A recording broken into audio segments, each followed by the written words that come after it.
विधानसभा निवडणुकीपूर्वी भूसंपादनाची अधिसूचना रद्द केलेल्या नागपूर ते गोवा शक्तीपीठ महामार्गाकरता महाराष्ट्र राज्य रस्ते विकास महामंडळाने पुन्हा हालचाली सुरू केलेल्या आहेत। या महामार्गासाठी पर्यावरण मंजुरीची प्रक्रिया MSRDCने सुरू केली आहे। त्याकरता केंद्रीय पर्यावरण मंत्रालयाकडे प्रस्ताव सादर करण्यात आलाय।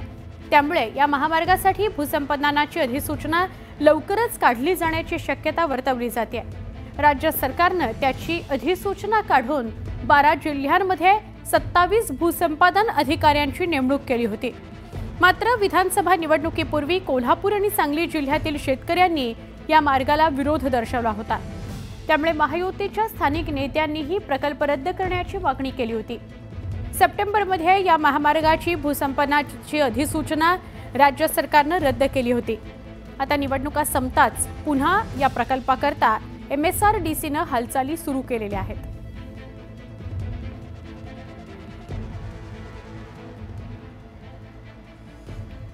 आपण शक्तीपीठ महामार्ग काय आहे ते सुद्धा जाणून घेऊया।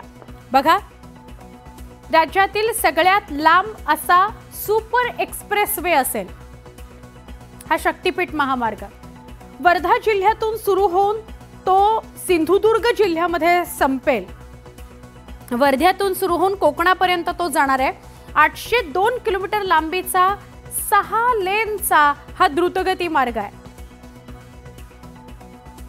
शक्तीपीठ महामार्ग उभारणी करता 86,000 कोटी रुपयांचा खर्च येणार आहे। 6 पदरी म्हणजे 6 लेनचा हा महामार्ग असेल।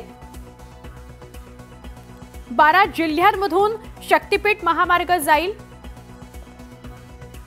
महामार्गावर 26 ठिकाणांवर इंटरचेंज असतील।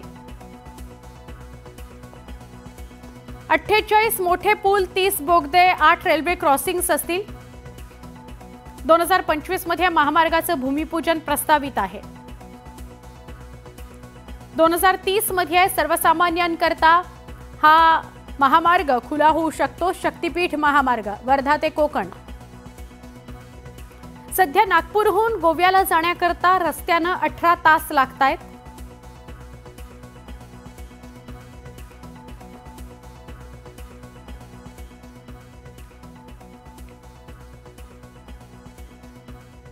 आता हा जो शक्तीपीठ महामार्ग आहे तो कोणत्या तीर्थक्षेत्रांना जोडला जाणार आहे तेही बघूयात। बघा, आपल्या समोर स्क्रीनवर दिसतंय कोल्हापूरची अंबाबाई, तुळजापूरची तुळजाभवानी,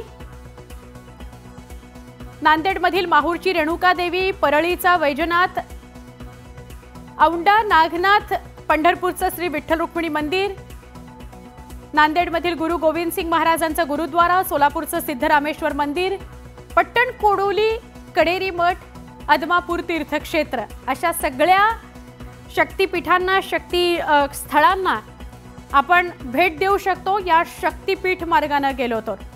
आपण अजून काही अशाच महत्त्वाच्या घडामोडी बघूया। एक छोटासा ब्रेक घेऊ। मुलुक महाराष्ट्रामध्ये काही क्षणात पुन्हा भेटू।